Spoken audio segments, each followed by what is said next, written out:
Good morning, students. I Naldandin from Jai Somnath Primary School. I welcome you all. આશા રાખું છું તમે બધા મજામાં હશો. આજે આપણે ધોરણ 7માં અંગ્રેજી વિષયમાં લેટ્સ રીડ મોર જોવાના છે. લેટ્સ રીડ મોર તમારા ટેક્સ્ટબુકમાં પેજ નંબર 73 પર આપેલું છે. લેટ્સ રીડ મોર એટલે વધારાનું વાંચન.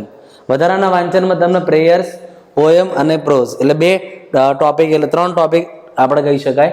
એક પ્રેયર્સ, પોએમ અને પ્રોઝ. તો અત્યારે આપણે પ્રેયર્સ અને પોએમ જોવા માંગીએ છીએ. ઓકે, તો પહેલા આપણે પ્રેયર્સ જોઈશું. બે પ્રેયર છે તમારે, એટલે બે પ્રાર્થના છે. લાઈક ધ સનફ્લાવર એટલે સૂર્યમુખીનું ફૂલ છે એની જેમ, અને બી કેરફુલ સાવચેત રહો. આ બંને પ્રેયર આપણે પહેલા જોઈએ. પેજ નંબર 73 તમારે બુક્સમાં લેટ્સ રીડ મોરના સેક્શનમાં આપેલું છે. ફર્સ્ટ પ્રેયર છે like the sunflower. Like the sunflower that flows every movement of the sun, એટલે કે સૂર્યમુખી સૂર્યની દરેક ગતિવિધિ પ્રમાણે અનુકરણ કરે છે. So I turn towards you to follow you my lord. અને એવું કહે છે કે એવી જ રીતે હે ઈશ્વર હું તમને પણ ફોલો કરું છું. ઓકે, આ ચાર લાઈનમાં એવું કહેવા માંગે છે લેખક. અને ત્યાર પછી કહે છે in simplicity charity I follow like the sunflower. એકદમ સાદાઈની રીતે. પછી ચેરિટી એટલે બધા સાથે મળીને હું તમને ફોલો કરું છું, જેમ સૂર્યમુખી સનને ફોલો કરે છે એ રીતે. સેકન્ડ લાઈનમાં કીધું છે in simplicity honesty I follow like the sunflower. સાદાઈ રીતે પ્રમાણિકતાપૂર્વક સૂર્યમુખીનું ફૂલ જેમ સૂર્ય અનુસરે છે એમ હું તમને અનુસરું છું. અને લાસ્ટ લાઈનમાં એવું કહે છે in simplicity fidelity I follow. આ ફિડેલિટીનો અર્થ પણ પ્રમાણિકતા જ થાય છે, પણ એનું સિમિલર વર્ડ અહીં આપેલું છે. એટલે ફરીથી લેખક એવું કહે છે સાદાઈથી પ્રમાણિકતાપૂર્વક જેમ સૂર્યમુખીનું ફૂલ સૂર્યને અનુસરે છે તેમ હું તમને અનુસરું છું. અહીંયા લેખક સૂર્યમુખીના ફૂલ અને સૂર્ય વચ્ચે જે નેચરલી આત્મીયતા છે એ રીતે ઈશ્વર અને હું તમને એ બંને એકબીજાને આત્મીયતાનો સંબંધ દર્શાવે છે. ઓકે, એટલે લખ્યું છે title like the sunflower. Second prayer છે બી કેરફુલ સાવચેત રહો.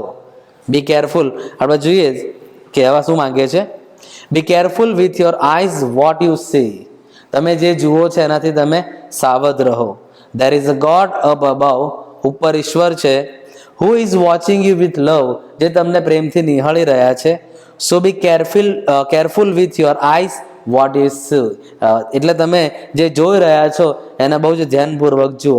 ઘણીવાર આપણે બધી વસ્તુઓ જોતા હોય છે, કે કોઈક સારી વસ્તુ પણ હોય તો કોઈ વાંધો નથી, પણ ઘણીવાર એ વસ્તુ હોય છે કે જે આપણે જોવું ન જોઈએ તેમ છતાં આપણે જોતા હોઈએ છીએ. તો લેખક તમને ચેતવે છે કે તમે જે જુઓ છો એનાથી તમે સાવધ રહો. ભલે અત્યારે તમારા વડીલો તમને જોતા નથી, પણ ઈશ્વર તમને જુએ છે.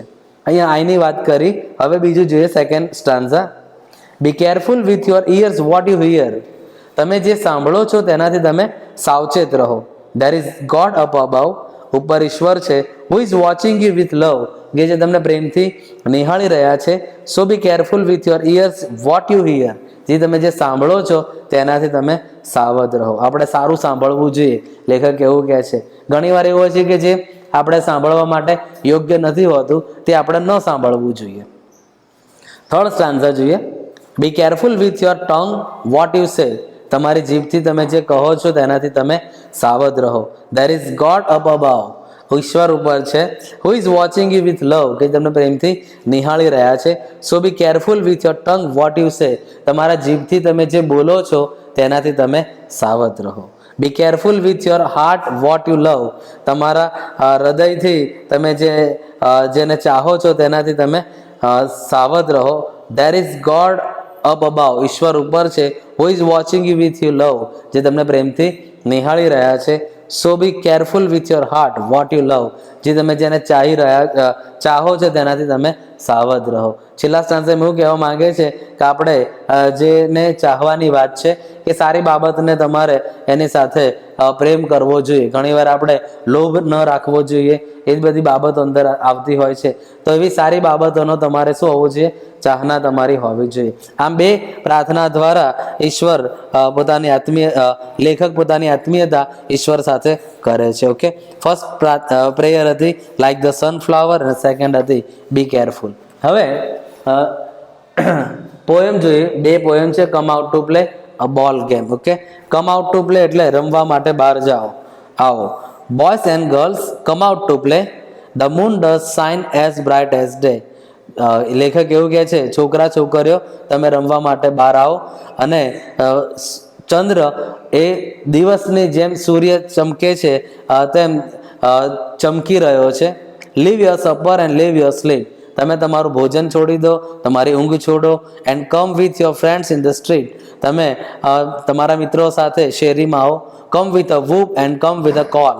તમે ઝડપથી કહેવામાં આવે ત્યારે ઝડપથી આવી જાઓ.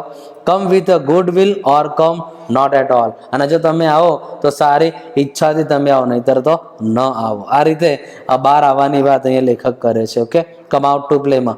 હવે સેકન્ડ પોએમ છે અ બોલ ગેમ. હવે બોલ ગેમમાં એક રાઇમિંગ વર્ડનું છે એટલે તમારે ખાલી રાઇમ કરવાનું છે. આમાં હું રાઇમ કરું છું, તમે ધ્યાન આપજો.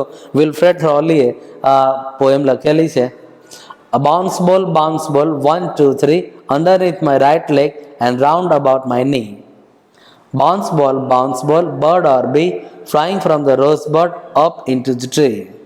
Bounce ball, fast you go, underneath my left leg and round about my toe. Bounce ball, butterfly, flying from the rosebud up into the sky. Bounce ball, you can't stop, right leg and left leg, round them both you hope. Bounce ball, shy with love, tell me how to find him, my own true love. વિલ્ફ્રેડ થોર્લીએ આ બોલ ગેમથી એક આ પોએમની રચના કરેલી છે. એ rhyming વર્ડના આધારે તમને આપેલું છે. આ રીતે અહીંયા આપણે poem come out to play અને બોલ ગેમ અહીંયા પૂરું થાય છે. આ સેક્શન તમારે રીડિંગના સંદર્ભમાં આવે એટલે તમારે વારંવાર આનું વાંચન કરવાનું. Okay, thank you.